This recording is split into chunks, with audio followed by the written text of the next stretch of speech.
Greetings everyone, wherever you are, and for some unfortunate or ungodly reason that I still have no way of understanding, you still have the boredom to watch this show. I'm here with Roman Skaskiw, aka Roman was in Ukraine. Roman, welcome to my show again for the third time, I think. The first two Yeah, times we recorded them in Kiev in person. nice to be back. Like, what is it, 7 years after the first recording?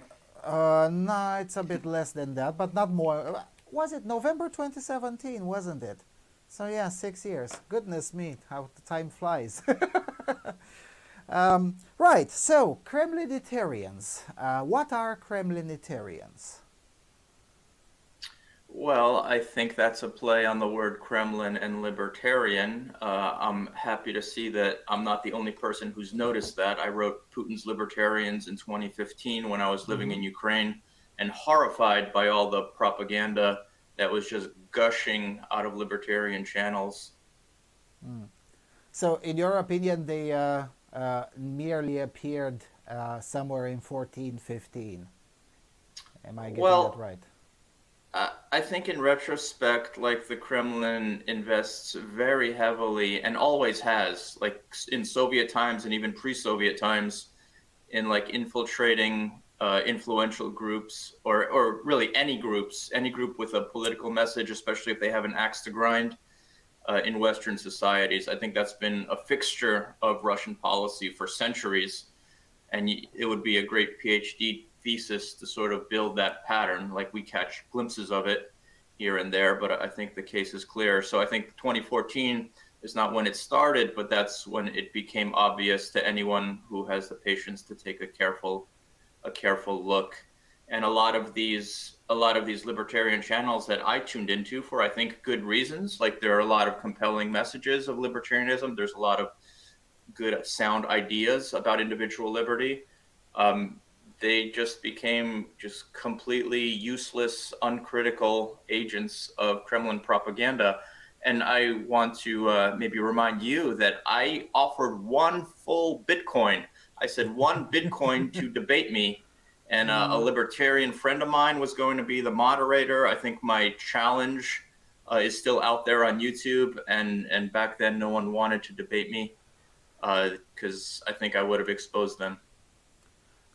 that, or maybe they don't. You would have exposed their ignorance, I suppose, a lot less than something else. Because, and I think I mentioned that in one of our back and forth emails before recording this, uh, I happen to subscribe to a different school of thought. Namely, that I don't think most of them are paid for by the Kremlin. For lack of a better term, we lump them all together as Kremlinitarians, but I don't think most of them are paid for by the Kremlin. I don't even think most of them are Russophiles per se. I think most of them are just straight up ignorant, and I was discussing whilst I was testing this platform, StreamYard, which I hope won't disappoint us and won't lose the recording, because otherwise we're screwed. But anyway, as I was testing this platform with a few people very close to me in the Freedom Alternative Network, one of them brought up the "What is Aleppo?" You remember the incident, right, with Gary Hmm. Johnson, who asked about the situation in Aleppo during the Syrian war, and he was, "What is Aleppo?" That question, that mind-boggling and baby face, basically, what is Aleppo? I think that summarizes libertarians and foreign policy, specifically American libertarians. And their Kremlinitarian outlook is an extension of that, their ignorance on foreign policy. I mean, if you look back, even in the 70s or 80s, the libertarians were almost always relatively wrong on foreign policy. And it's not something new. Well, if it was pure ignorance, like it would probably be a scatter shot. They would be wrong in all directions. Where I think when they're wrong, they tend to be wrong in a way that favors the Russian narrative. So I Mm. think it's something more than just ignorance. And as an example of like how so they're not, I absolutely agree with you. They're not all Russian agents. I think there are maybe a small number, but there's also this covert sponsorship that Russia does. And I think Russia paid me once. Let me tell you this story. I made a video about it on my YouTube channel, Shade Replied. Um, but I I'll was link it, of just, course. thank you. I had a blog. It was a nothing blog. You know, on a good day, I would have 10 readers. All right. But I was making myself feel better about some issues that I disagreed with by reposting a lot of articles. So I was interested in criticism of the Iraq War, our participation in the Iraq War, which I think was unnecessary. I was interested in the erosion of personal liberty in the United States. So I was reposting content from other sources, including, I am now embarrassed to say, LouRockwell.com. And sort of in my reposting, I put some stuff about Russia's invasion of Georgia in 2008. 8. Yeah. Yes. So somebody contacted me out of the blue, just put this stupid link on my, negotiated with me to put a link on my website and paid me like $30 a month to host this link. And it coincided with Russia's invasion of Georgia. And when I go back and review those really weird emails, the guy had a Belarusian name. So I can't prove that it was a Russian agent, but to me, it seems like it was. They found my nothing blog that had less than 20 readers a day, like absolute nothing, and they found a way to give me a little boost. So I think that is illustrative of how they do things and how they've always done things. Isn't that a bit expensive? I mean, $30 a month times 100 blogs at the very least, at a medium audience of 20. That's a bit expensive. That's $3,000 that you can buy much better publicity with it. I'm not sure that it is because I think they, well, this is pure speculation, but I think they try to take over niches. I think maybe they were paying me too much, but I think in general, like influencers, especially influencers in dissenting political movements, I think they're pretty cheap because they feel wronged. They feel like their ideas don't have the prominence that they deserve to have. And many times they're right. Many times they have been kind of shoved aside by the mainstream media, by the mainstream And sometimes narratives. straight up censored. And it's very fertile ground where, you know, if somebody comes to you and says, hey, it's all right, hey, like I support your message, or I want to pay you to keep doing what you're doing, I think it's a very good return on your investment. And whether it is or isn't, it's absolutely clear that this is Russia's strategy. The KGB defector Yuri Bezmenov talks about it explicitly. That famous interview, "Deception Was My Job" or "Active Measures." Libertarians sort of cite that as, look, society and values are being systematically dismantled. But what he says in that interview also reveals how libertarians and conservatives are being influenced. He gives an example of how he they says don't bother with the left. The right Yeah. is where the activity is. Yeah. Yes, he does. And he says that 85% of KGB resources, in his estimate, went towards promoting the message. It didn't go to like espionage or all that sexy stuff that we see in the movies. It went to promoting the message. And he says that there's a whole division of the KGB, this was pre-internet, whose job was to make these enormous lists of influencers, including barbers, taxi drivers. So if they were yes. yeah, if they were targeting barbers and taxi drivers in the 80s and 70s, like how easy it is to do this, you know, equivalent thing now that we have the internet. So I think that's how they found my blog and gave me $30 to keep spreading information about Russia's invasion of Georgia. Specifically information that favors Russia, or at the very least doesn't overtly criticize Russia.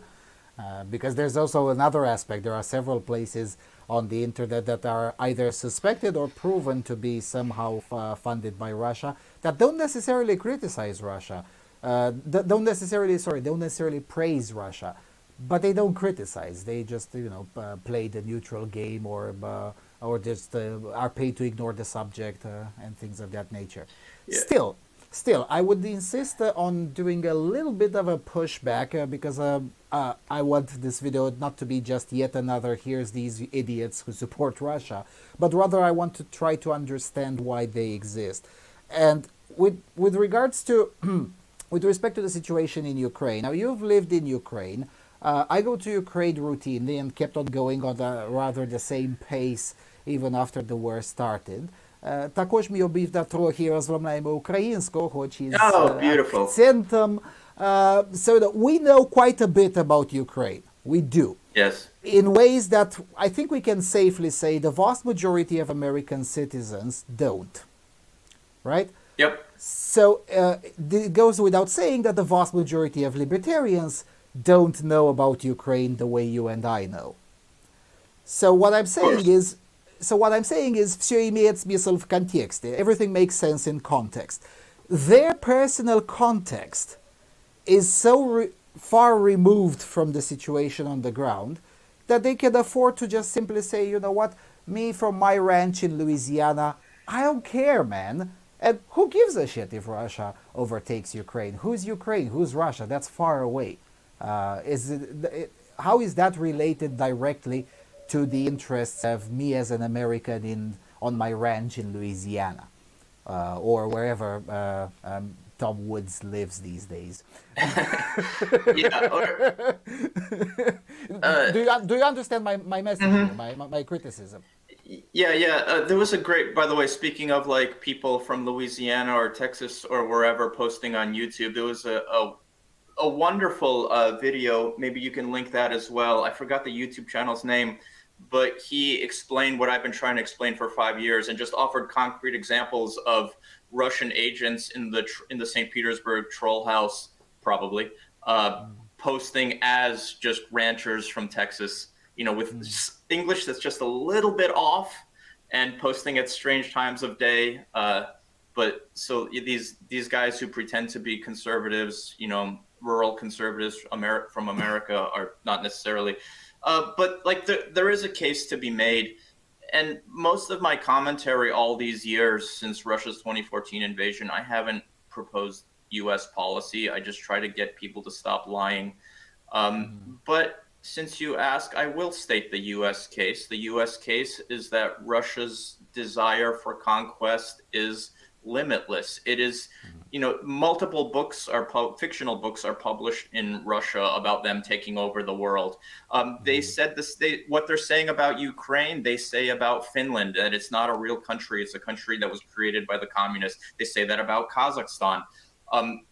Yeltsin asked Clinton to give Europe to Russia. It was in recently declassified documents. There was that discussion, just give Europe to Russia. Ludwig von Mises, who in contrast to the Mises Institute, he knew what Russia was about. He called them a horde of barbarians who know no limit to their desire for expansion. There are myriad observations throughout the century, so very little has changed. Russia only stops when they are made to stop, and if we want to enjoy the peace dividend of a free society, of a peaceful world, then I think this endless ambition for expansion needs to be stopped. Yeah, I would also add that one of the neighbors of the United States of America is Russia, so you know it's not really that far away. But with that being said, you did answer the question. And by the way, it happened the other way around. I think her name was Donbas Devushka, who was 100% American. In fact, she had been working for the military and posting as a pro-Russian shill. On Twitter or whatever, Facebook, it doesn't matter necessarily. So, you know, it happens the other way around too. Americans LARPing as Russians, not just Russians LARPing as Americans. What motivates these people? That would be one question that hopefully we'll find an answer in the next several minutes. And second is, again, you didn't answer my question. Can you see their point of view? Okay, forget about the St. Petersburg trolls. But there are real individuals in the United States, by the millions, I would add, who definitely just feel this way. And they are part of an isolationist school of thought that has been a fixture of U.S. politics since the 1700s. It's not exactly something new. I'm outraged by the overt lies and the overt infiltration, which is why that's what I comment about. But one of the trade-offs you make to have a free society is that people have all kinds of opinions. And I think the correct way to argue for the isolationist point of view is to say what you would say if like somebody was assaulted in the next town over. You could say it is impractical for me to go help them. It is too expensive for me to go help them. It is too dangerous for me to go help them. But don't start saying that the victim is a Nazi and the perpetrator is acting in self-defense. Like so there is a perfectly coherent isolationist point of view, and part of being in a free society is just listening to that point of view. I think it's wrong in this case, given Russia's endless ambition. But yeah, given the low cost, I mean, it's not really that expensive by U.S. standards. Right. Compared to other adventures, which were indeed expensive and maybe some of them not exactly necessary. Sure. So what we're basically having is a legitimate point of view, the isolationist one, which again is not something new. It didn't start with Russia. In fact, Peter the Great hadn't even been born when this school of thought was already quite known, albeit not dominant, but definitely mainstream and legitimate point of view. So we have that, and then on top of it, superimposed a rushist narrative, essentially.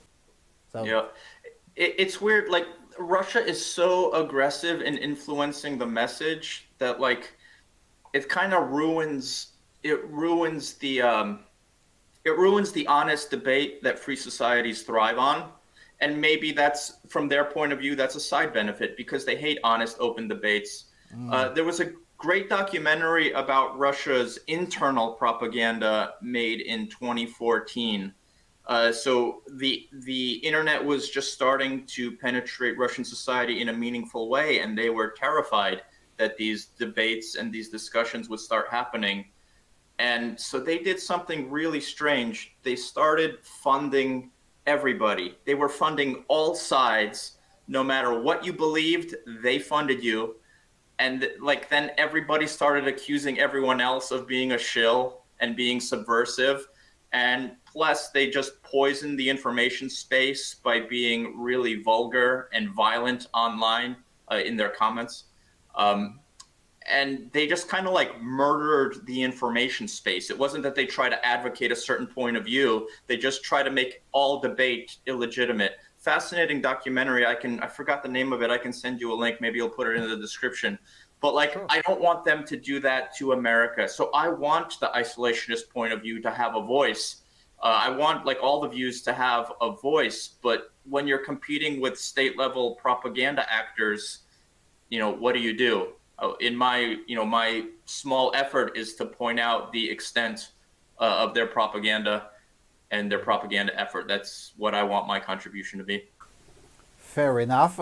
It should be said that a part of the success of this strategy comes exactly thanks to the, well, some would say naivete, I would just say stupidity of the Western elites themselves. Because in the 70s or 80s, when Aktivное мероприятие was being deployed against the West, what usually would happen would be someone would knock on the door of that newspaper. Oh, by the way, congratulations, you've been fooled and you published Soviet propaganda. And then the same newspaper would come up the next day. Oops, sorry, we didn't check enough. Actually, that was Soviet propaganda. That was pretty much everyone except for the New York Times, which still enjoys a Pulitzer Prize for lying on behalf of Stalin, but that's a story for another day. Yes, in any event, these days, the instinct of the Western elite is no longer to try to correct or even to try to speak. The instinct is to censor. Right? Yeah, you said something that may not be politically correct. Heck, it may even be a lie, but you don't know it's a lie. So if you don't know it's a lie, then it's not a lie. It's inexact. It's being imperfect. Right? And the answer is your account has been disabled. Now, statistically, the vast majority of the people in that situation will radicalize. Well, if the regime censors me, then I must be on to something. And the more they get censored, the more they get radicalized. And that's how you get the Mises Institute, which is now the opposite of Ludwig von Mises himself when it comes to the ruschist problem. That's right. Yeah. And you like if you get bumped off these platforms like YouTube and Facebook, you go to places that are just like cesspools of Kremlin propaganda. Not 100%. They do have what I believe to be the correct narratives as well, but man, it's not good because if these platforms are made by a couple guys in their garage, and some of them are, I guess, but that I think a lot of them are either run by Russia or they're just so infiltrated by Russia. And I do have firsthand experience. I was working on a startup 2 years ago, and like in one day we had all of these thousands upon thousands of new accounts created. And we were not a political platform; it was an art platform. And we just saw like in one day they just flooded us with new accounts. Suddenly new artists. Yeah, and we thought it was Russian. I forget why technically there was some clue that it was Russian, whether it was some text or IP address. But if they're targeting us, you can like a completely non-political platform. You can imagine how aggressively they're probably targeting overtly political platforms. Right. But again, I'm not talking here about the bots. I'm talking about here about the people who end up sincerely believing the Kremlin narrative and sincerely spreading it further, believing it to be at least in part true, to the extent that at some point they don't even realize it's a Kremlin narrative. You know, basically total demoralization in Bezmenovian terms, since you mentioned Yuri Bezmenov earlier. Yep. And with those people, what is the I don't want to ask what is the correct approach, but what is a functional approach in those kinds of situations? And how do we discriminate or discern between the people in that situation and the straight up Kremlin shills? Because at some point, this situation will have to be untangled somehow, and we can't censor millions of people. I mean, we can, but it's a terrible idea. Well, if you believe in a free society, you're taking the gamble that free discourse will win the day, or at least not lose badly enough to disrupt society. So, if it's honest people, then honest debate. Right. What makes libertarians so attracted, again, discounting the obvious shills or the people who we know that they have some Kremlin connections? What makes libertarians so attracted to a pro-Russian message, and how do they reconcile? And I'm asking you this because you have probably even more experience with U.S. libertarians than I do. Yeah. I have more experience with European libertarians who are basically like, yeah, Russia, it's that place where communism come from. Are you crazy? But U.S. libertarians don't seem to make that connection immediately. They take some time to make that connection. Did they seriously believe that the Soviet Union fundamentally changed when it changed the flag? I don't know. What makes U.S. libertarians so susceptible to Kremlin? Right, or that Tsarist Russia was so much better than the Soviet Union. Well, I think this is a really easy question to answer. Like, is it? Yeah, I think it's because they have an axe to grind with the U.S. government. Like, that's the oppression they feel. It's their taxes, and like they've built their careers, or at least their intellectual careers, criticizing the U.S. government. So I think they're eager for alternatives. And there's an analogous to this in the 1830s. Marquis de Custine, a French figure. He was a critic. I think he was maybe a petty nobleman, but he was so disgusted with the French political system that he traveled to Russia looking for an alternative. So, people who have something to criticize, they're always looking for alternatives. And of course, Marquis de Custine now is most famous for his absolute scathing commentary of Russia. So I think a lot of the Russophiles are like Marquis de Custine. They're just so intellectually entrenched in the criticism of their own system that they look favorably upon any alternative without much unlike the criticism at noble all. marquis, don't take the journey themselves to also check whether that is true. So there's I that. suppose. There's also the intellectual profiling done by Jonathan Haidt of New York University. So he rated the self-identification, like the self-identified political affiliation of different people against their self-described like more moral principles. So like conservative, libertarian, and leftist, and he rated them against 5 pillars, and they're like loyalty, fairness, um, I forgot what the others were, but a bunch of pillars. And basically, he found that libertarians were a little bit like leftists in that they wanted a lot of things to be allowed socially, but they were really low on like empathy for other people. So yeah, so basically Yes, so it's not 5, it's 6. Care, harm, fairness, cheating, loyalty, betrayal, authority, subversion, sanctity, degradation, and liberty, oppression. It's 6. You're great. talking about the righteous mind, right? The righteous mind. Right. So if you believe his evaluation of these different political groups, libertarians do indeed have a low level of empathy, and therefore maybe they're just not sensitive to the suffering and oppression that's taking place on the other side of the world.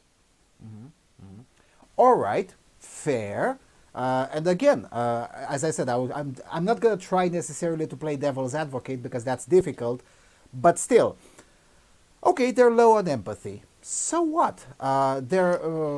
First of all, that's not a crime, and it's not even a moral crime. Empathy, in fact, I would say it's severely overrated. And given how atrociously societal empathy has been exploited by the far left in the United States, you know what? I understand the people who are proud of being unempathetic. Especially if I were a student of a U.S. university right now, that would be my main identification. I lack empathy, and I'm proud of it. Okay, so then there's that. That's one aspect. Second aspect, there's been suffering everywhere. There's suffering in Cambodia, right? I've just returned from Cambodia and spoke to 10-year-old boys missing a leg because of unexploded ordinances dropped by the United States during the Vietnam War.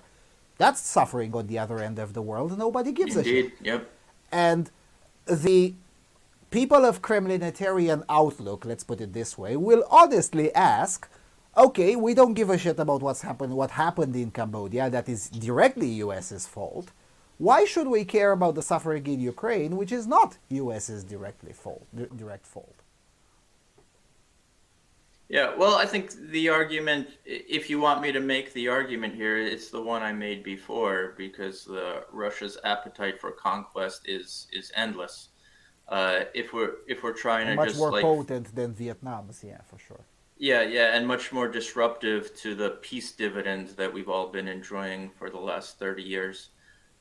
But if we're going to just psychologically profile the honest supporters of Russia, I think we covered it. It's, they're invested in criticism of the United States. Maybe they just don't feel the suffering. And if we add something to that, I think maybe some of them also feel wronged.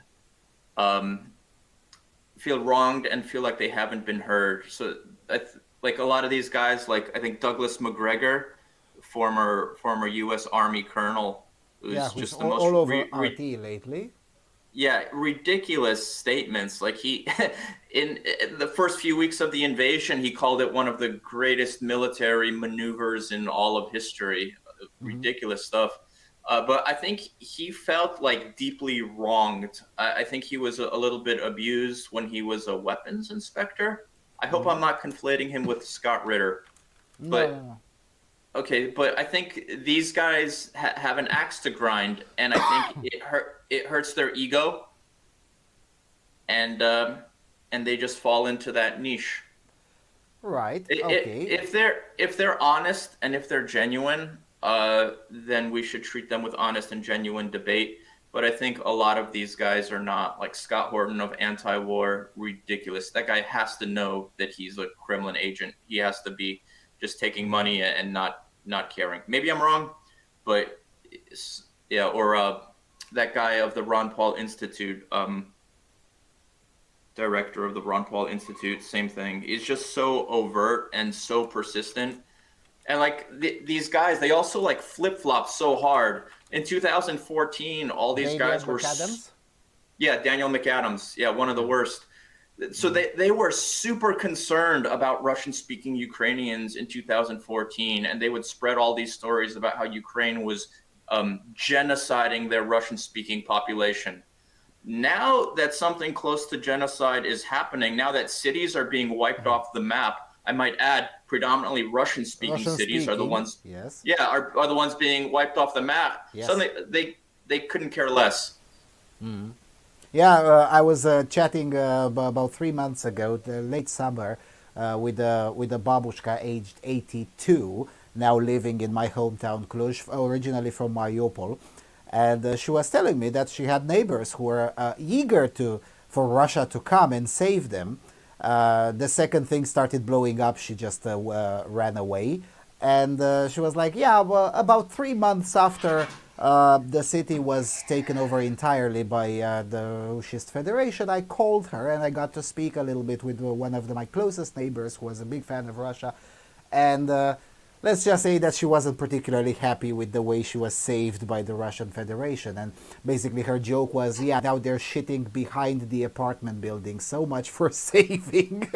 Yeah, yeah. So there's, yeah, this is an aspect that should not be ignored. The vast majority of the civilian victims of this war are Russian speaking Ukrainians. Most of the cities deeply affected by the war, I suppose, with the exception of Kiev, are Russian speaking. Even the suburbs, like Bucha and the other one, Irpin, are also Russian speaking. I mean, I was there just immediately after Russia withdrew, and nobody addressed to me in Ukrainian. I mean, most of the victims are indeed Russian speaking Ukrainians, but of course, suddenly no one cares. But okay, you mentioned the guy from the Ron Paul Institute uh, and Douglas McGregor. But how about John Mersheimer?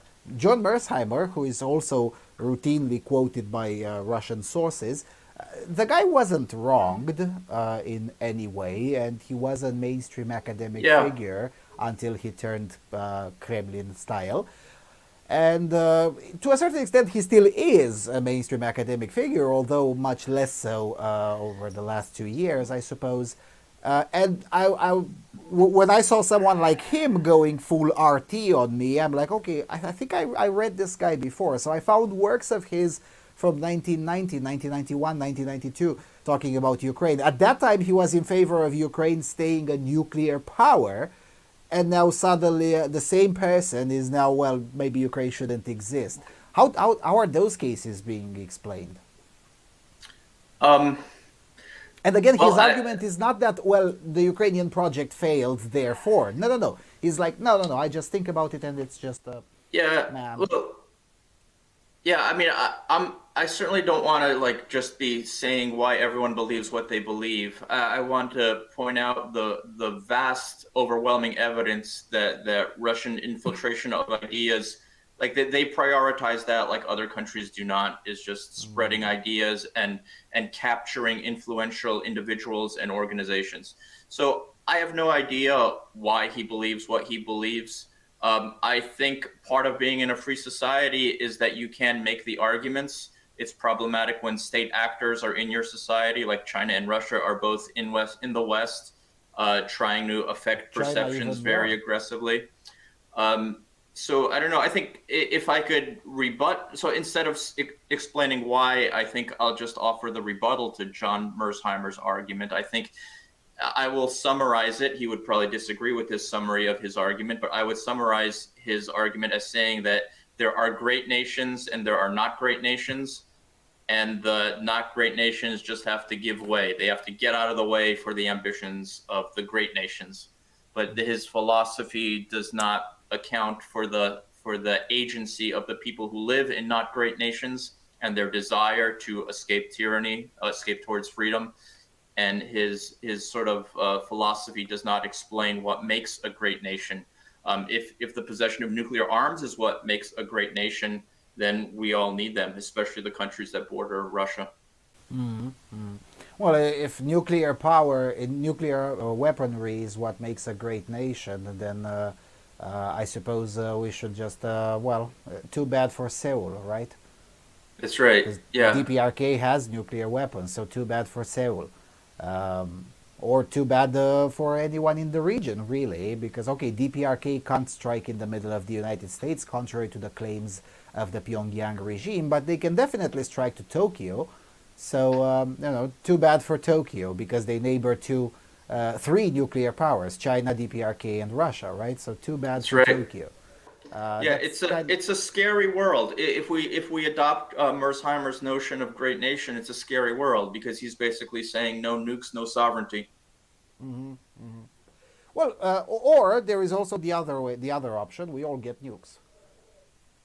Yeah, well, that's the scary world that I'm talking about. Right. Do you think that's scary? Because I don't find it scary. I mean, I think Poland should have nuclear weapons, and my Oh, country should have nuclear weapons. absolutely. No, I want every country that borders Russia to have nuclear weapons because they're, as Mises observed like 100 years ago, like they're only stopped when they are made to stop, and everyone should have nuclear weapons pointed at Moscow, and then maybe the orcs would calm down. Or at the very least, will be nervously shutting up. Not necessarily calm down, but will be nervous enough to even try. All right, fair enough. Then there is you said that the West doesn't prioritize the spread of ideas the way other countries do. We used to be good at this. I mean, American propaganda. I mean, communism collapsed in Romania because we watched a second-rate American TV show. It was permitted by the regime because they thought that it would show the decadence of the capitalist world. But what we saw was like, so you're telling me that the servant of a wealthy family, the poor fucker, the working class, has two cars and a house bigger than the nomenclatura here, right? Yeah, can we have some of that decadence, please? Yeah. So the West used to be concerned with spread of ideas. What happened? Well, I mean, was I don't think it was like the CIA spreading those ideas. I mean, clearly there were movies made that were influenced by U.S. intelligence. Like a lot of war movies were made to encourage enlistment in the military, like with a little bit of under the table handshakes. But I don't think it's as nearly like as an orchestrated effort the way Russia does it. So I think to a much greater extent, the West's ideas just spread, by themselves, like just the cultural soft power of being a very free and very wealthy society. Everyone wants a piece of it. I don't think there's any comparison to like how Russia kind of like maps out the sensitive points in a different society and then targets them and tries to influence people in them. One great example, not involving the West, is Turkey. So I watched. There was that incident, I think, in 2016, of where Turkey shot down a Russian plane that had crossed its Hmm. border multiple times. Yes. Very Russian thing to do. Just whatever the boundary is, they have to test it. And in this case, the plane got shot down. So there was that diplomatic crisis. Yeah, they And found out after they fucked around. Yes. Right. So, as an example of how Russia studies all the weak points of another society, Zhirinovsky, who passed away recently, he was like this Zemля ему crazy, betonom. crazy firebrand Russian MP. Some people said that he's just there to make Putin look more sane by being super radical. But like he commented about it, and he like in a second, they're all in his head. He rattled out like all of Turkey's weaknesses. He talked about the Kurds and how the Kurds will be mobilized against Turkey. He talked about the Albanians and how the Albanians will take revenge on Turkey. And he talked about Cyprus and like just down the list. Like it was just he said it like so casually in a super vulgar way about Turkey's destruction. But what he revealed in that little rant was just like a super intellectual studied approach or studied analysis of Turkish Laser society. laser focused on all of its vulnerabilities. Yeah, all of its fault lines he knew like the back of his hand, and he just rattled them all off and talked all about all the different ways that Turkey's going to get destroyed. In addition, of course, because it's Russia, a nuclear threat. He said we'll also drop a nuclear bomb in the Bosporus Strait, and a tidal wave wipe out their Istanbul. Wouldn't be Russia if there wasn't also a nuclear threat. I'm sure it was also a pure coincidence that in the same year there was a coup d'etat attempt on Erdogan. There is an argument to be made that it was a coincidence, but now looking back, maybe it wasn't entirely a coincidence. Yeah, well, Russia, as I understand, that coup d'etat really improved Turkish-Russian relations because Russia tipped off Erdogan that it was going to happen. Now, there's different ways to speculate about that. Like maybe maybe Russian intelligence saw it coming and did that to improve relations, or maybe Russia first caused it and then revealed it also to improve relations. I don't know what the truth is. Although, to be fair, over a long enough period of time, the things haven't significantly changed. Because contrary, I mean, Erdogan, if you understand Ottomanism and the Ottoman Empire, you can easily predict Erdogan's moves with nearly 100% accuracy. So he will talk a big game on the microphone, but in the end he will negotiate just like the Ottoman Empire. And the Ottoman school of thought is everything can be up for negotiation, everything, including your most fundamental principles. And we'll negotiate as hard as possible, and once we sign the deal, we'll keep our end of it no matter what. That is the Ottoman way of doing things. So, he negotiated harsh on the F-16 and all sorts of things that were really of interest of him. Meanwhile, he was complaining about the oppression of Muslims in Finland and all sorts. And maybe we should give a fair hearing to Mr. Putin and whatever. And once he got what he wanted, Finland was waved into NATO in the Turkish parliament, no problem, and that's it. With Sweden, same thing. He's like, give us the PKK terrorists that you're harboring. That's really what he cares about. And then Sweden keeps on dragging its feet, and then Erdogan just adds side quests. Oh, but the Quran, the burnings, and all sorts of that things. He doesn't give a shit about that. Give him PKK and F-16, and he'll wave Sweden into NATO as well. And Russia was unable to match this kind of negotiation. So as a result, over the last 8 years, the relationship with Russia hasn't necessarily improved between Russia and Turkey. So there's that. Not to mention the hit on Turkish Airlines profits once Putin declared an exclusion zone on the western side of Russia. So, there's multiple reasons. And now with Azerbaijan being much more able to export its gas, Erdogan can honestly ask, why do I need you for anymore, Mr. Putin? So, maybe on the short run you're right that it improved the relationship between Turkey and Russia, but over a long enough timeline... Well, it certainly restored it after that border incident. Sure. Yeah, fair enough. Although even there, pretty much everyone was like, yeah, but what was the Russian plane doing in the Turkish airspace a fourth time in a row after 3 warnings? If you fuck around around in the airspace of the second biggest military in NATO, well, eventually you will find out. I mean, it just is what it is. But yes, still, you said that the West was never into coordinated, centrally planned messaging spreading, but it's precisely the decentralization that helped a lot more, because from a Soviet perspective, if you want to counter the American propaganda, as they would call it, well, you don't know how it will look like, because even if you do have your inside man at the CIA, you only get one facet of it, maybe what the CIA is thinking. But you have no idea what Hollywood is thinking, you have no idea what small studios are thinking, you have no idea what every single musical artist all over the West is thinking, because each and every one had a different way of looking at the Soviet Union, including, yes, some of them a little bit pro-Soviet, but most of them anti-Soviet in various degrees and with different approaches, which made it very difficult to counteract them, even with censorship. So I agree. Decentralization helped more.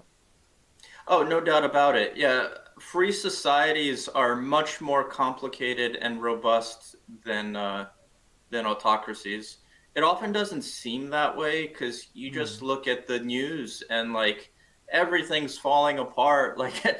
politicians are all like just such bitter criticism of each other, and Mm-hmm. institutions are criticized, and everything seems to be breaking. You look at the news in Russia, everything's fantastic. But it's because it's a free society that it seems so chaotic, and I think that contributes to the perception of some libertarians as well. Like you don't get the stories, and you don't get like the harsh criticism, even unfair criticism sometimes, of the West, that you find in the news. You don't get that in Russia or in China for that matter. So I Mm-hmm. think the perception clearly defies reality here. China and Russia are so much more brittle than these chaotic Western societies, and we shouldn't be too afraid of the chaos that goes hand in hand with freedom. Right, and there's also the language barrier. I mean, I found it much easier to convince. Again, I'm talking here about the people who are more honest in their beliefs rather than Mm-hmm. paid to believe it. As Milton Friedman would say, you can't convince someone of something if his salary depends on him not Yes. being convinced. So salaried or people on stipends notwithstanding, those that are a little bit more honest, I found it much easier to convince them by just simply giving them Russian news. Oh, by the way, here's the local newspaper in whatever middle of nowhere, в Karagandhi, в России. Oh, Here's interesting. this. So, here's this, here's that.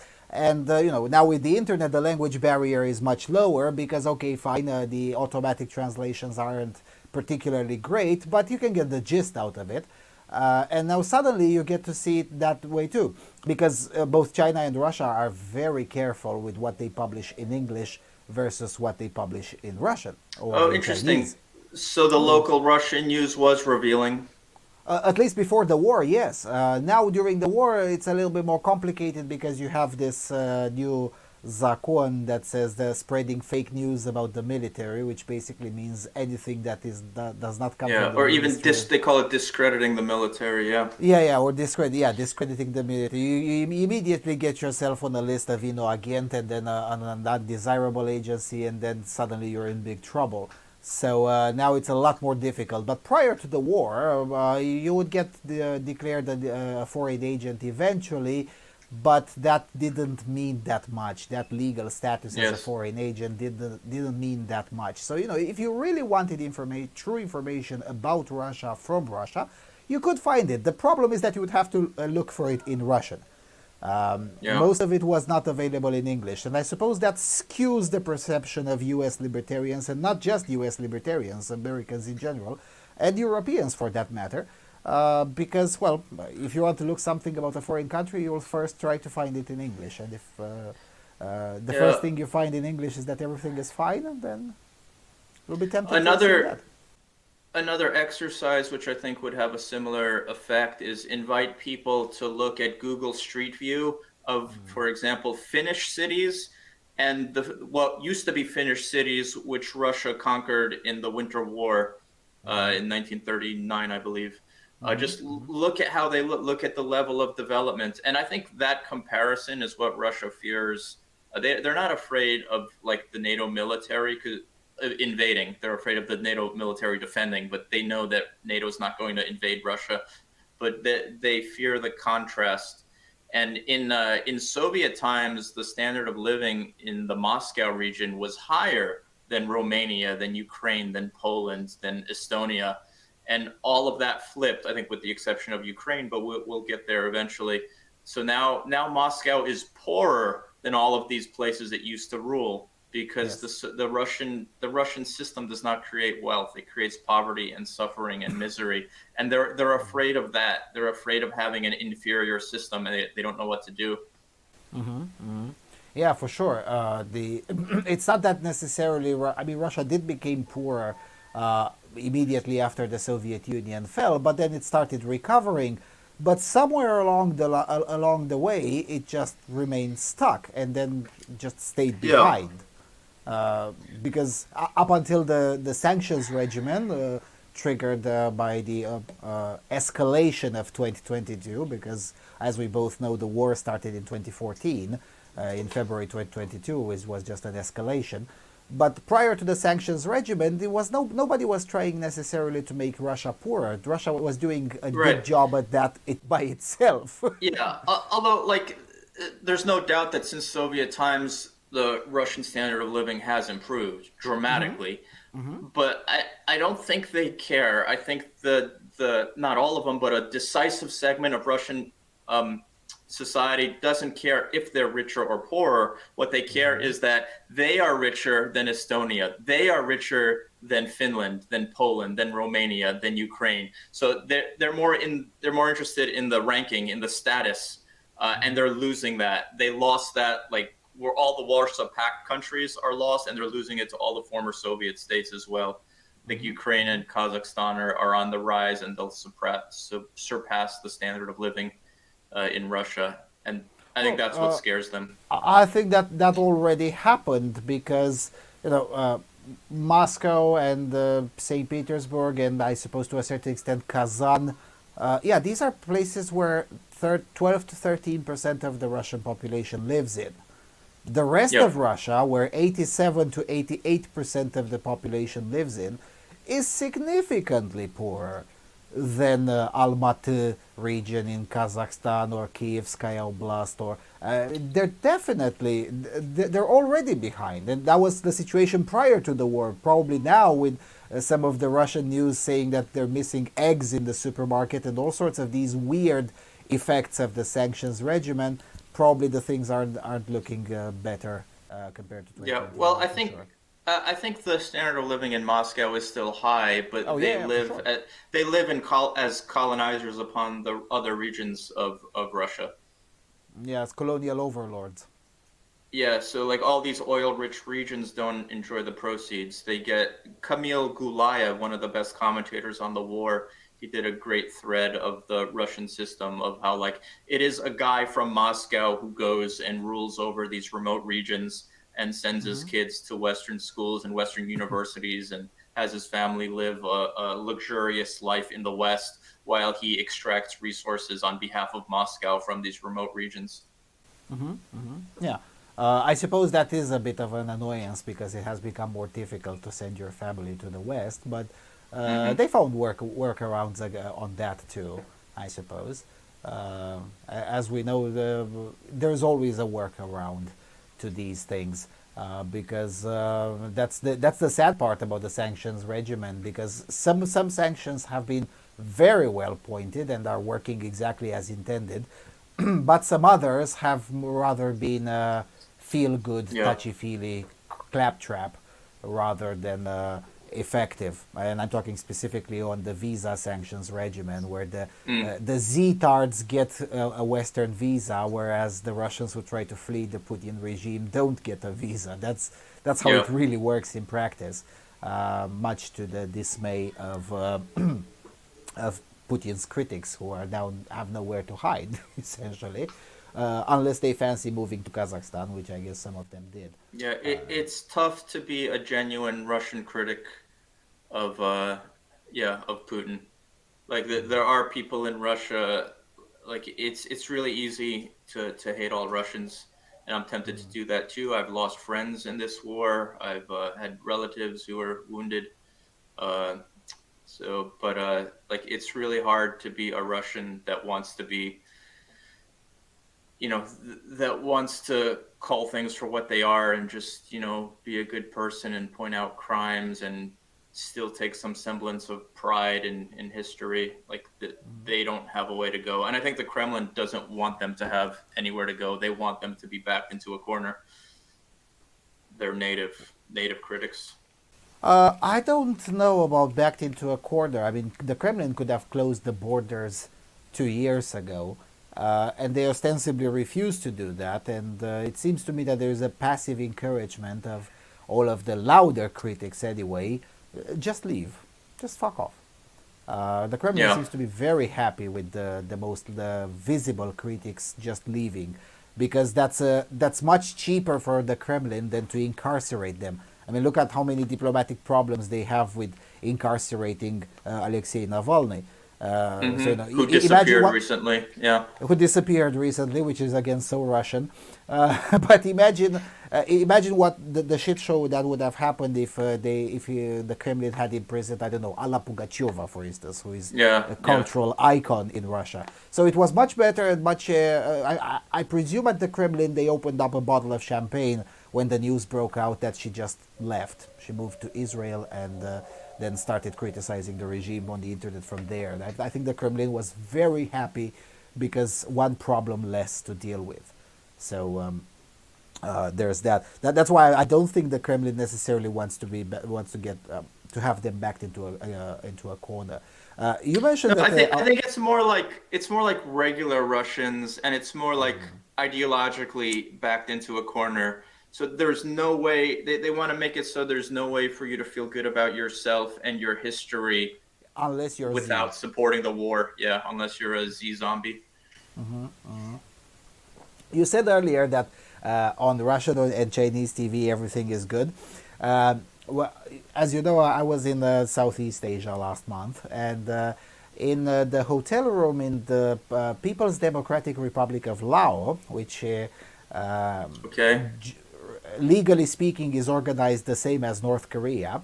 It's just that there are a few key differences, such as you can legally leave, and there's food, and there is there is no police on the streets, and there are a few key differences. But legally speaking, big, yeah. And in the hotel room on the TV, we had available CNN, BBC, Россия 1, about 5 Chinese channels, 4 in Chinese, 1 in English. The Vietnamese TV station in English, the Thai TV station in English. So there was a very wide diversity of news available in the hotel room. So of course I tuned into Россия 1, obviously. And it was both funny and sad at the same time. 3 nights in a row, the main news was where the Olympic lot for, I don't know, weightlifting, I think, trains, and there's a new school built for them in the middle of nowhere, fuck knows where, oblast in Russia, so they can get used to the cold temperatures, and all sorts of the very mundane piece of news. Nothing on foreign policy. I'm not talking here about the war necessarily, or as they called it, the special operation, but no, just no foreign policy news, period. That's the way the Russian TV station now deals with the situation. There are no foreign policy news. Yeah. Not of Russia or of any other country. So no commentary on the Middle East, no commentary on China, no commentary on Japan or anywhere else. Just no foreign policy news. Just very tabloid type of news and very patriotic type of news of look at how our sportsmen and women are training in the middle of nowhere. So they can serve the motherland, and I'm like, have you guys found a way to work around the sanctions on the Olympics? I mean, you're training for what?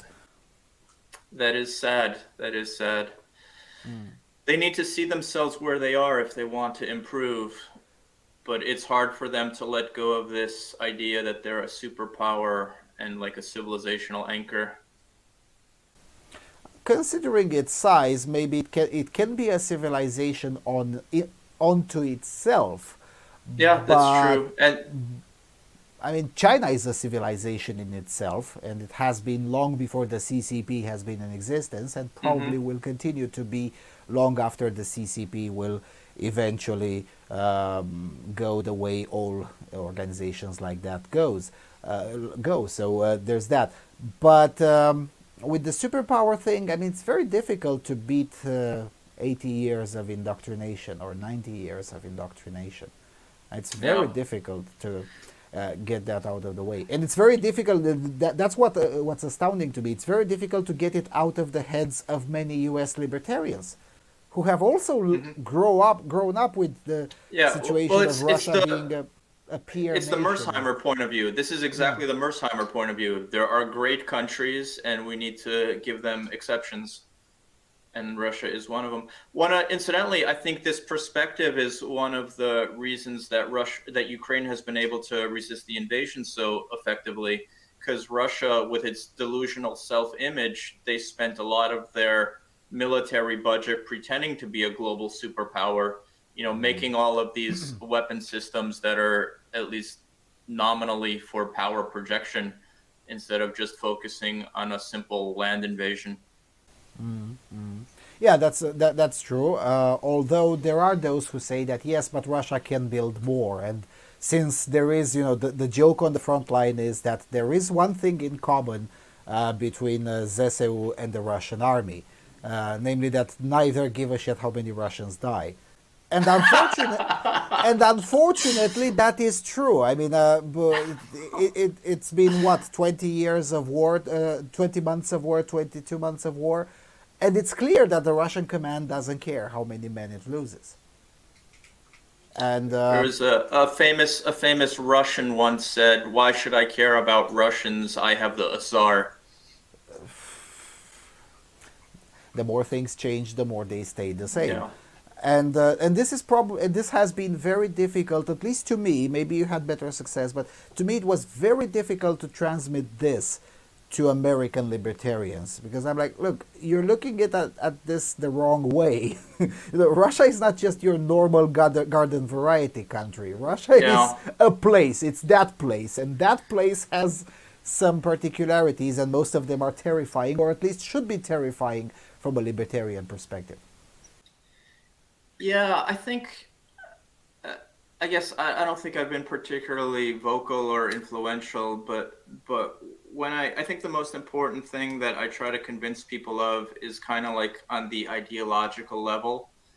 Like, I think it goes all the way back to Genghis Khan. Like, Russia still has the historic memory of just living under a brutal leader who would wipe out whole population centers to prove a point.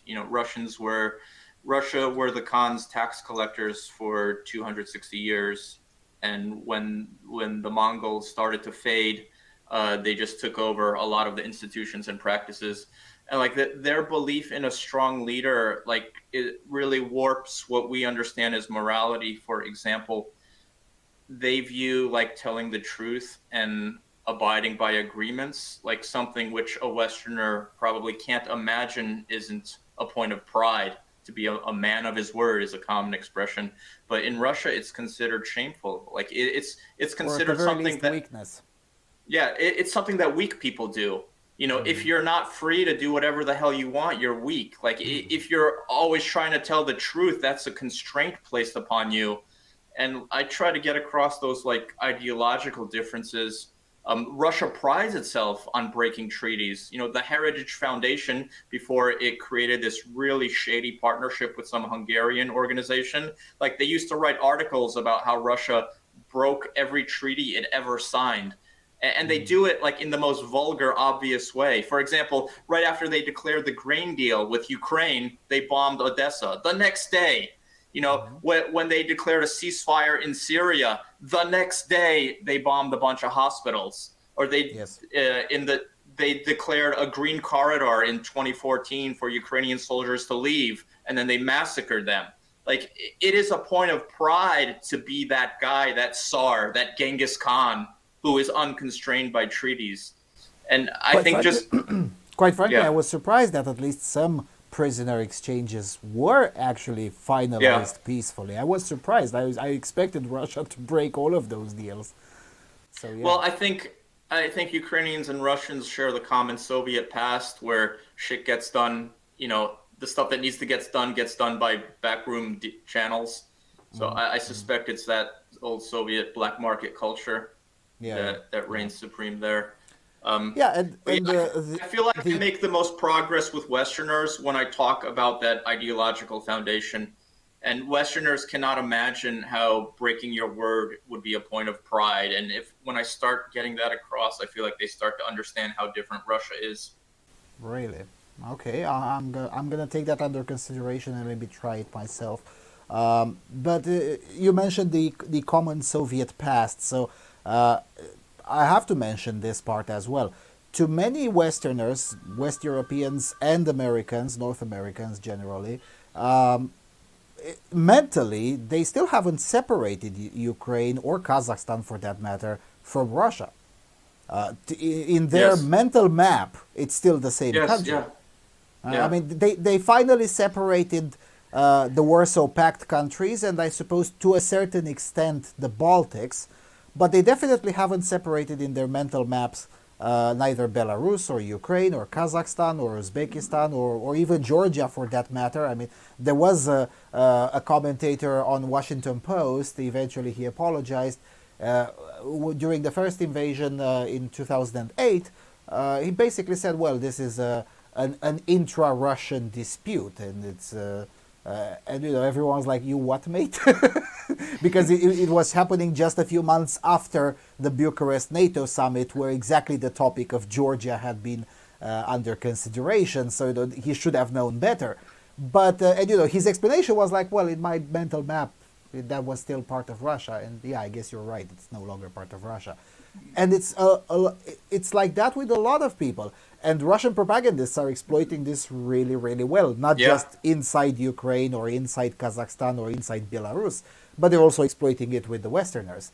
Why do you guys keep on interfering when it is our little war Yeah. in our Lavrov, backyard? Foreign Yeah. Minister Lavrov said that. Yep. Yeah. That is, but their perspective is make the world Russia. Like look at what Yeltsin said to Clinton. It's like America is not European. Russia is European. It's our thing. So let us take Europe. Or there was a famous Czech author 200 years ago. He said the Russians pretend everything Slavic is Russian so that they could later pretend, or they pretend everything Russian is Slavic so that they can later pretend that everything Slavic is Russian. Is Russian, yeah. Yeah. Yeah, and they're always like systematically building this, starting with very small, ridiculous steps. For example, how might they pretend that America is Russia? Well, that you've heard the arguments about Alaska, maybe about California, but they spin this thread that the Stone Age Siberians that crossed the Bering Strait and were the ancestors of all the American Indians. They were actually Russia because they came from Siberia, so they were Russian. And this was repeated on one of those Russian propaganda channels, that because the people who crossed the Bering Strait were Russian, which, it's ridiculous. Like Russia didn't exist for tens of thousands of years. So, The after that notion event. of Russia didn't exist when that happened. Yeah. But yes, it is true. The ancestors of Amerindians came from what is today Russia, but they also came from what is today Kazakhstan and what is today China and Yeah, what but- is today many other places. Yeah, so I think it's important to point out the broader thing. Or like during the Winter War in the 1930s, they said that the Finnish people, were just some small, insignificant tribe that had always been a part of Russia. So like if you just argue about Ukraine, people will think that, it's just war propaganda. You have your perspective, they have their perspective. So I like trying to point out this pattern that they talk about everybody like this. They always have. And so far they haven't stopped. Yeah, it's not a territorial dispute in the classical sense. I mean, I found a statement by which I found quite amazing and also surprising that I didn't remember it. In 1990 or 1991, just as the Ukrainian independence referendum was being prepared, Gorbachev, Gorbachev, who has been revered in the West so much as a big reformer, Gorbachev's official statement was, if the referendum passes, we're going to militarily invade. There's no such thing as Ukrainian independence. That was the official position of Gorbachev. Now, of course, the referendum passed and he didn't invade, so I guess there's some merit there, although he did try his best to keep Georgia and Lithuania in the Soviet Union by force. So it's not like he didn't try. He just realized, I guess he was wiser than Putin. He realized that he couldn't hold Ukraine in 1990. Just the Moscow at that time just didn't have the strength to do it. Especially, I mean, you fail to hold Georgia, you probably won't hold Ukraine. Right. So There was a book published just recently about this period, and one of the things that it really revealed was just how shocked everyone in Moscow was that Ukraine didn't consider themselves Russian. So they believe their worldview, which is part of their problem. Nobody else believes it, but they certainly do. Yeah, and that was, I suppose, the war is now slowly fixing that, albeit at a tremendous cost for Ukrainian men and women. But that worldview was believed in the West as well. And not just by the man on the street, but by the academic elites. I mean, if you look up the history of the Slavic studies at all U.S. universities, they're exclusively on the Russian point of view. Yeah. Slavic studies are Russian studies. Yep. Are Russian studies. Were Russian studies. They started reforming about 2 years ago, but it's, of course, a slow pace. And even when the coordinator of the program is not Russian or has any connection with Russia, still starts with the default that Slavic studies is Russian studies. So the worldview that Ukrainians are Russians is not something that existed solely in Moscow. It existed for a while, admittedly in diluted forms, but existed for a while within the academic and intellectual elites of the West as well. And that predates Putin. I think Putin wasn't even born when that was a prevalent view in Western academia. I mean, again, I was mentioning at the beginning of this video, New York Times getting a Pulitzer Prize for lying about the Holodomor. There's been even a movie made about that. It's called Mr. Smith. I suggest you watch it. Mr. Jones, about Gareth Jones. Mr. Jones, yes, Mr. Jones. The Welsh journalist who exposed Holodomor and was later probably assassinated by Russian agents during his travels. Yep. Yes, and the New York Times journalist got a Pulitzer Prize because everything was just fine. And of course, the Holodomor is a right-wing conspiracy theory. Even the language is identical. It was a right-wing conspiracy theory. And to this day, most places in the world don't recognize the Holodomor. I mean, only after the escalation in February 2022, more places in the world started slowly recognizing it. So what I'm saying here is that the Kremlinitarians are morally, even though they're wrong, they are a consequence of their context. As I was saying earlier, все имеет смысл в контексте. They are a consequence of their context. And unfortunately, the context isn't particularly rosy on our end either.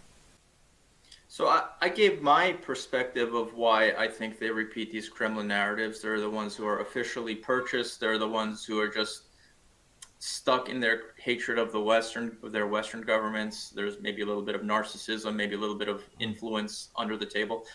Do you think I have it more or less right? Do you think there are other reasons that we should take into consideration? I just mentioned the context. If you are not particularly interested and have never been to this area of the world, and if you grew up in California or Texas or even better, it's a more rural state like, I don't know, South Dakota, for instance, you go to college to Slavic studies where the professor tells you that Slavic studies is Russian studies. And then you don't know, you can't really differentiate between Ukrainian and Russian. Maybe you've been once to Kiev in, let's say, 2010 when everyone spoke Russian in public. You've been there, you know that I'm right. And in the end, you're stuck with the perspective that, well, maybe they are kind of Russians. And that is not the fault of the Kremlin. That's what I'm saying. I mean, some of the people are a victim of the context, that some of it probably is not the fault of the Kremlin. Either partially or totally. I think targeting academic institutions is high on the priority list. You know, if they're writing down barbers and taxi drivers as influencers, you sure as hell bet they're targeting university professors. Yeah, sure. Although China is far more active in targeting academic environments than Russia. China and Qatar. Just recently, there was yet another report that showed that nearly all militant eco-Marxist green movements, pressure groups in the US are funded by China.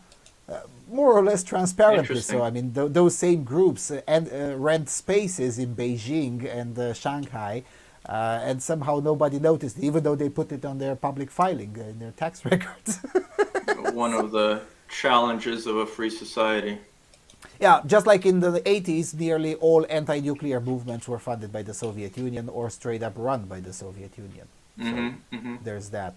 but again, in the 80s, we found a way to turn it around against them. I mean, the anti-nuclear movement talking points made in the KGB laboratories eventually ended up being adopted by the Kazakh anti-nuclear movement, which shut down the Semipalatinsk testing center. So, in the 80s, we found a way to turn it around. Now we don't seem to be finding a way to turn it back. And that's probably the saddest part, I suppose. What you said earlier, no, I agree with that. What you said earlier about just the context, I experienced that firsthand.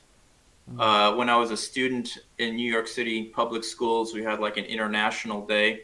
As you can imagine, New York City was pretty diverse, had people from all over the world. So like I told my teacher that I have Ukrainian ancestry. I was born in the US, but I had Ukrainian ancestry. And she freaking corrected me. She said, no, there's no country, Ukraine. You're either Russian or you're Soviet. And I didn't know any better. I was like, all right, I'm Soviet, yes. Or I forgot what I decided, but I kind of accepted that uncritically. And then looking back at that, it makes me so angry. Yeah, so there you go. Probably that public school teacher wasn't being paid for by the Kremlin.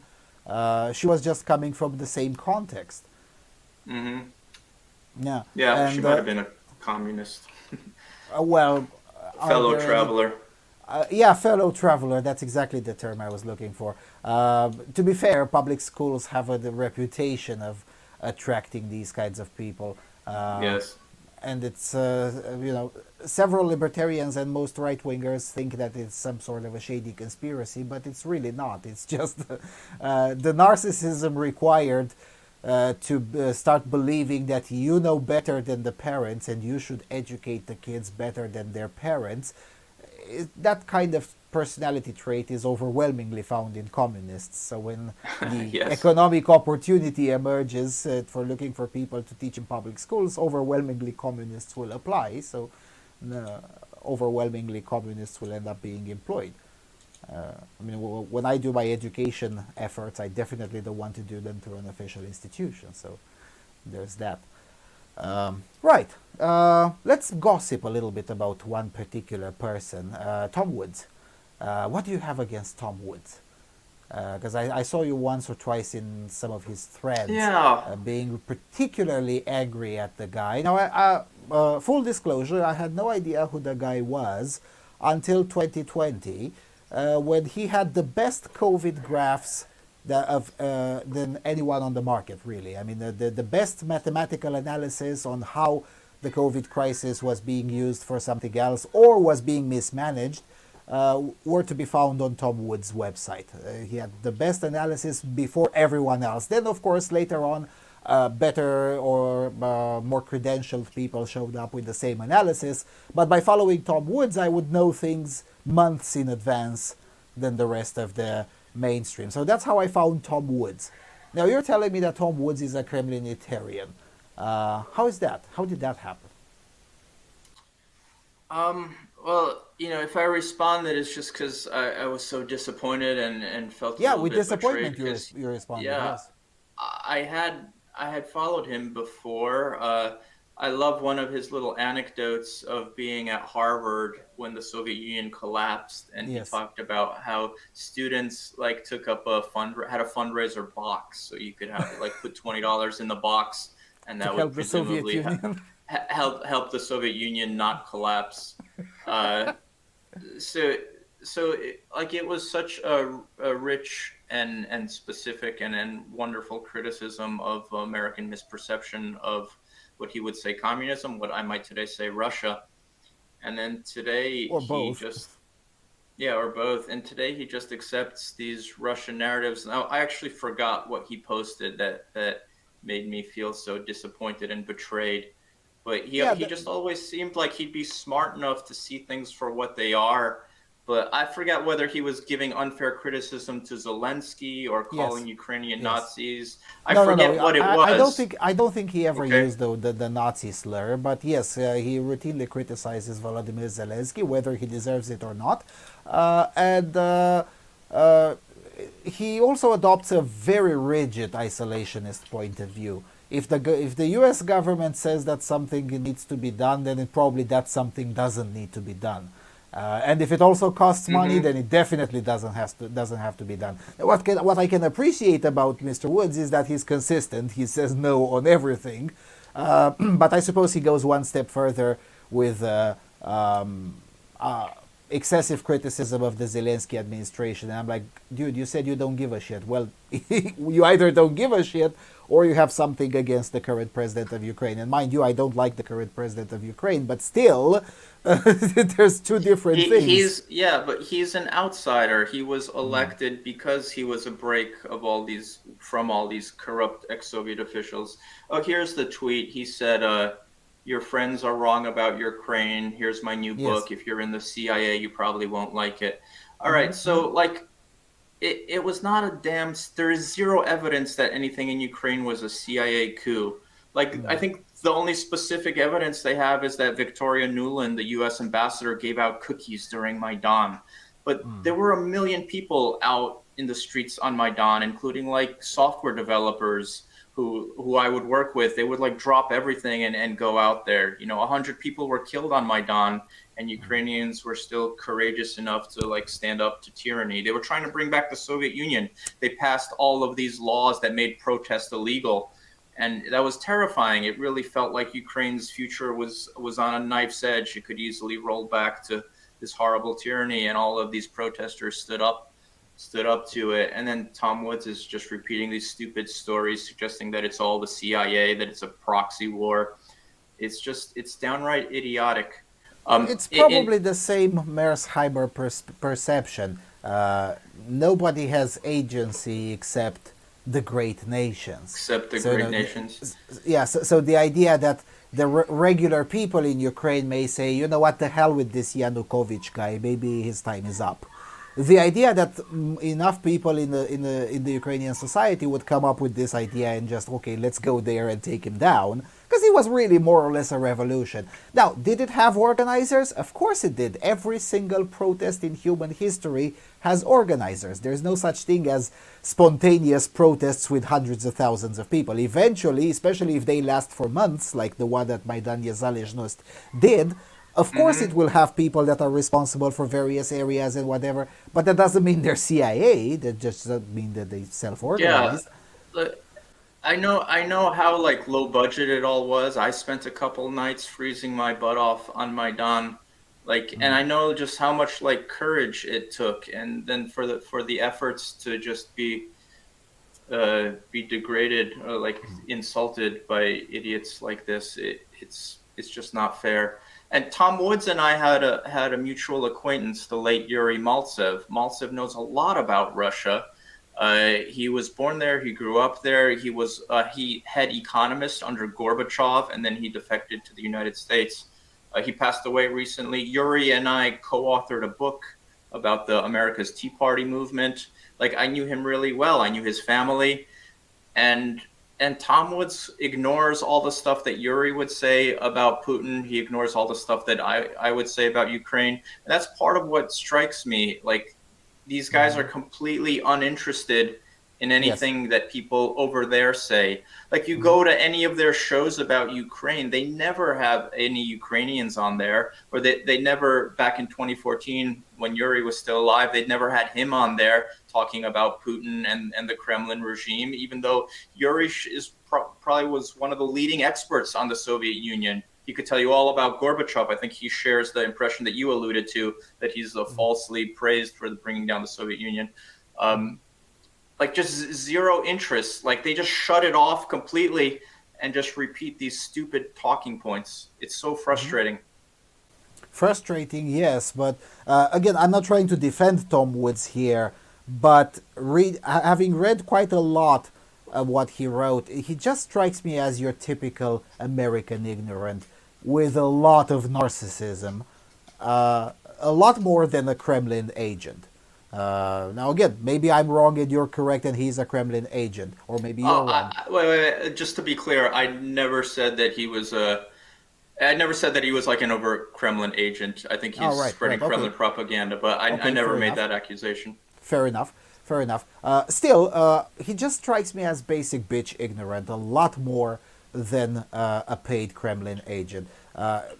One further argument would be that he would have been on RT by now, given how effective he is at spreading. Usually, the most effective people at spreading Russian messaging tend to be invited over at RT eventually. And given his audience, go ahead.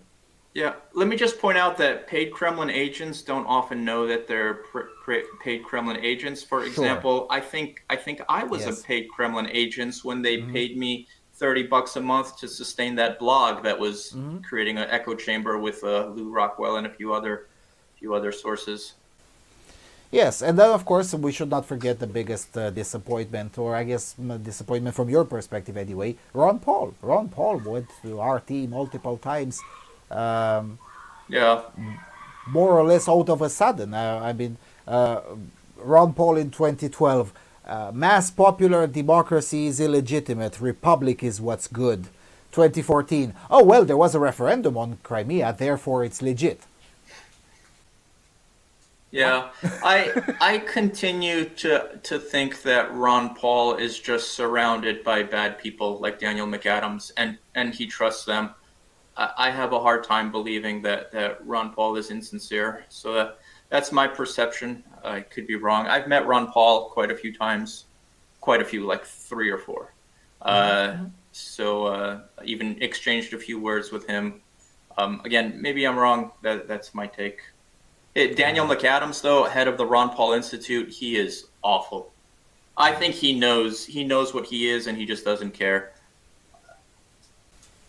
Yeah, to be fair, Russia has always been quite good at exploiting these kinds of people. Or maybe not necessarily exploiting, because it's not necessarily negative for those people, at least not to them personally, but exploiting a relationship with these people, a rapport with these people. I guess that would be a little bit more accurate. All right, so we covered what are the psychological mechanisms, we covered the context, we covered Ron Paul. Yeah, I guess that would be pretty much it. We kind of did go... is there something that you wanted to add that I didn't bring up? Just a big thank you for pulling this together. Let's do it again, and let's not wait 6 years for the next one. Yes, once I figure out how to use this camera instead of this... probably I should be able to do more of these. The problem is that this particular place, StreamYard, is very unfriendly. It doesn't accept monthly payments, only yearly payments, and I generally don't like to do streams unless it allows for recording like this one, which then I can edit out for terrible breaks. But I guess eventually, if I find a more rolling type of guests and I figure out how to use this camera as a webcam, maybe we should do it more often, yeah. Where can people find your work? You mentioned the book that you co-authored. Throw in all of them. Yeah, I wrote a book with Yuri Maltsev about the Tea Party movement. I think that's kind of gone. It's not as relevant as many other things. So I have a YouTube channel. It's not very popular, but I have excellent arguments on it. It's called Shade Replied. And then my blog is Roman in Ukraine. Are you coming back to Ukraine after the war? I maybe not even wait until after, but we'll see how things go. No, that would be great, because believe it or not, to me, it's actually more simple to just pick up the tripod and head towards Kiev than to set up a stream like this. Yeah. And go ahead. We were leaving Ukraine regardless of the war. Like, we were already in the process of closing on a home. I have been back a few times to help in my own small way, but it's been almost a year since my last visit, and my whole family misses it. Yeah, well, next time you're visiting, don't forget to drop a line. Maybe we can rendezvous there. Because again, awesome. I find it easier to record in person than to do these kinds of streams. I don't know. I'm maybe a bit too old-fashioned for the internet age, where everyone does these kinds of streams. but I don't like doing them. I find it excessively difficult. It's much easier to carry 20 kilos of equipment across the border and record it physically. God bless you. All right, Roman, thank you for your time, and yeah, let's try not to wait for the 6 years till the next rendezvous.